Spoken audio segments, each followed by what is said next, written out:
오늘 첫 번째 코너 프레스룸에 온다입니다. 네, 오늘 저희 프레스룸을 찾아주신 분 바로 박영선 전 중기 이 벤처기업부 장관님이십니다. 안녕하세요. 네, 안녕하세요. 새해 복 많이 받으세요. 새해 복 많이 받으세요. 네. 제가 먼저 말씀을 드렸어야 했는데 놓쳤네요. 아이고 별 말씀입니다. 네. 오늘 첫 번째 질문부터 바로 본론으로 네. 들어가 보도록 하겠습니다. 사실 당 얘기를 안 여쭤볼 수가 없어요. 당 얘기부터 좀 여쭤보면 오늘 이재명 대표와 네. 문재인 전 대통령이 점심때쯤 만났습니다. 이 만나서 덕담도 주고받고 하신 것 같은데 친문이랑 친이가 잘 융합이 될 수 있을까요? 네, 그 융합의 키는 저는 이재명 당대표가 주고 있다 이렇게 생각합니다. 왜냐하면 문재인 전 대통령은 어쨌든 네. 이제 전직 대통령이고요. 네. 지금 현재 민주당을 책임지고 있는 분은 이재명 당대표니까요. 그래서 저는 이재명 당대표가 빨리 이 사법 리스크의 트랙에서 벗어나서 네. 새로운 어떤 혁신, 개혁 이슈, 정치 개혁 이슈를 끌고 나갔으면 하는 그런 바람입니다. 예를 들면 오늘 윤석열 대통령이 중대선거구제 얘기를 꺼냈어요. 맞아요. 사실은 이것은 민주당이 치고 나갔어야 된다. 저는 이렇게 생각합니다. 제가 정치 분야가 지금 디지털 대전환 시대이지 않습니까? 네. 그런데 정치만 그 디지털로 대전환하는데 상당히 더디거든요. 그래서 디지털 시대의 정치는 과연 무엇이냐? 여기에 첫 번째 어젠다가 네. 100% 국민 공천제고요. 네. 두 번째 어젠다가 바로 중대선거구제로의 개편이었습니다. 네. 이유는 네. 첫 번째에 이제 그 100% 국민 공천제를 제가 주장하는 오픈 네. 프라이머리를 주장하는 이유는 네. 디지털 시대는 투명과 공정성이 1등이거든요. 네. MBN 뉴스도 공정하고 신뢰받는 뉴스 이것이 그렇습니다. 캐치플레이스잖아요. 네. 그럼요. 그런 것처럼 정치도 공정하고 네. 신뢰를 받아야 된다. 그러려면 공천권을 내려놓고 국민들이 공천할 수 있게 해서 민주당이 좀 더 투명한 정당으로 네. 신뢰받는 정당으로 나가야 된다.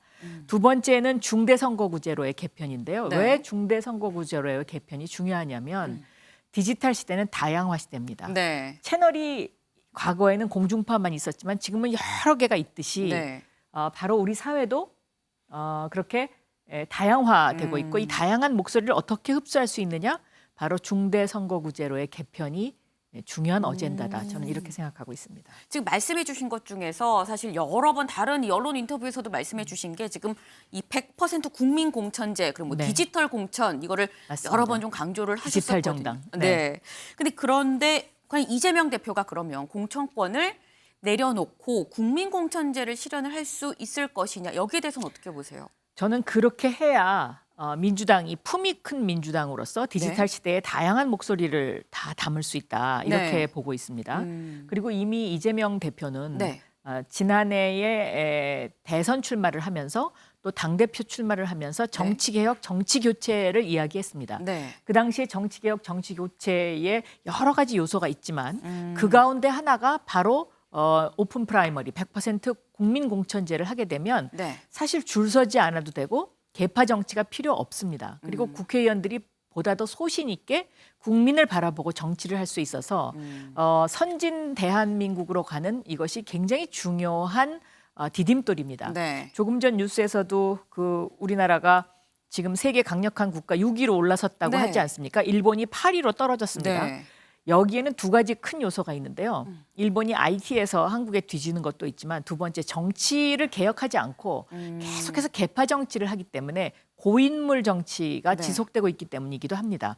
그래서 정치의 탄력이 네. 경제의 어떤 그 자극제가 되지 못하는 그런데 우리나라도 자칫 잘못하면 네. 일본의 잃어버린 30년처럼 그렇게 흘러갈 수가 있습니다. 지금 IMF가 올해가 힘들다 계속 그러지 않습니까? 네. 힘들 땐 혁신해야 됩니다. 경제만 혁신해서 되는 것이 아니고요. 정치 분야도 혁신을 같이 해야 네. 이것이 큰 동력이 돼서 대한민국이 G5 국가가 될 수 있습니다. 근데 지금 말씀해 주신 게 일본은 고인물이고 개파 정치를 해서 사실 그런 이 결과가 나왔다 8위로 떨어진 거다라고 네. 말씀을 주셨는데 근데 그렇다면 계속 말씀하시는 게 지금 정치 혁신이에요. 쇄신이고 네. 이재명 대표는 개파 정치를 안 하고 있다고 보십니까? 저는 이재명 대표가 개파 정치를 안 해야 된다고 생각하는데 네. 반드시 그렇다고는 아직 보이지 않습니다. 그래서 이재명 후보, 그러니까 이재명 대표가 후보 시절에도 대통령 후보 시절에도 그랬고 네. 이 개파 정치에서 벗어나는 정치 혁신, 정치 교체를 하겠다고 굉장히 여러 번 주장을 했었습니다. 네. 그것을 실천할 타이밍이다. 더 이상 늦어서는 안 된다. 저는 네. 이렇게 보고 있습니다. 말씀하신 이 다른 언론 인터뷰 중에는 이재명 대표가 아까 사법 리스크에 대해서 좀 이 트랙을 벗어나야 된다 네. 말씀을 주셨어요. 그러면서 사과할 거는 또 사과를 해야 된다. 그 그렇습니다. 말씀을 하셨던 게 이 봤는데 그럼 구체적으로 어떤 부분을 좀 사과를 해야 된다라고 보시는 건지. 지금 상황은 검찰은 망치를 들고 있습니다. 네. 모든 것이 다 못으로 보이는 상황입니다. 네. 그럼에도 불구하고 네. 이렇게 사법 리스크가 만약에 이재명 대표에게 지금 없었다면 아마 하늘을 나는 정치인이 됐을 겁니다. 네. 민주당이 훨씬 더 몸이 가볍고 커졌을 것이다. 저는 이렇게 생각합니다. 그래서 이 사법 리스크와 관련해서 국민에게 피로감을 준 점, 그리고 또 사법 리스크 때문에 불가피하게 억울함을 당한 사람들이 있지 않습니까? 네. 그런 분들을 대신해서 저는 좀 사과할 것은 사과할 필요가 있다. 이렇게 생각하고 있습니다. 사실 인터뷰에서 네. 분당, 이 민주당의 분당 가능성을 또 처음 언급하셔서 굉장히 또 화제가 됐었어요. 네. 근데 그 이후에 이원욱 의원님이 또 탈당 가능성을 또 말씀을 하셔서 누가 이원욱 의원님이 이제 이재명 대표에 아, 대해서 네네네. 그래서 분당에서 약간 탈당까지 지금 발언 수위가 좀 더 세졌는데 이재명 대표의 뭐 탈당 가능성, 분당 가능성 글쎄요, 저는 뭐 그렇게까지는 보지 않습니다. 탈당까지는 아니다. 네, 그러나 정당이라는 것은 늘 원심력과 구심력이 작동을 하거든요. 네. 원심력이 너무 크게 되면 이것이 이제 분당으로 가는 거고요. 구심력이 또 너무 세게 되면 지금처럼 문제가 생기는 겁니다. 여러 가지 이제 이 문제는 민주당만 있는 것이 아니고 국민의힘도 있습니다. 네. 국민의힘은 윤심을 쫓아서 지금 문제가 생기지 않습니까? 네. 그래서 룰도 막 바꾸고요. 네. 이런 정치가 저는 공정하다고 보지 않고 디지털 시대에 맞지 않다라고 생각합니다. 어느 언론에선가 올해의 그 정치계의 화두는 분열이다. 이런 분열이란 단어를 꺼냈던데요. 네. 그만큼 지금 우리나라 정치가 살얼음판을 걷고 있고 이 살얼음판이 된 이유는 시대는 변하는데 아날로그에서 디지털로 변했는데 변화하지 않고 혁신하지 않았기 때문이다. 저는 그렇게 생각합니다. 네. 네. 아니 이 박영선 전 장관님이 저는 이번 달에 미국에 가신다는 얘기를 네, 이제 곧 갑니다. 네, 들었습니다. 네. 미국에 왜 가시는 건지, 그럼 가시면 이낙연 전 대표님도 만나 뵙기로 하신 건지. 아니요. 저는 보스턴의 하버드 케네디 스쿨에 가서요. 네. 연구 교수 활동을 할 예정입니다. 언제까지 하시는 걸까요? 현재로서는 지금 1년 예정으로 있는데요. 네. 서강대학교 강의가 있어서 네. 아마 좀 중간에 들어와야 될 것 같습니다.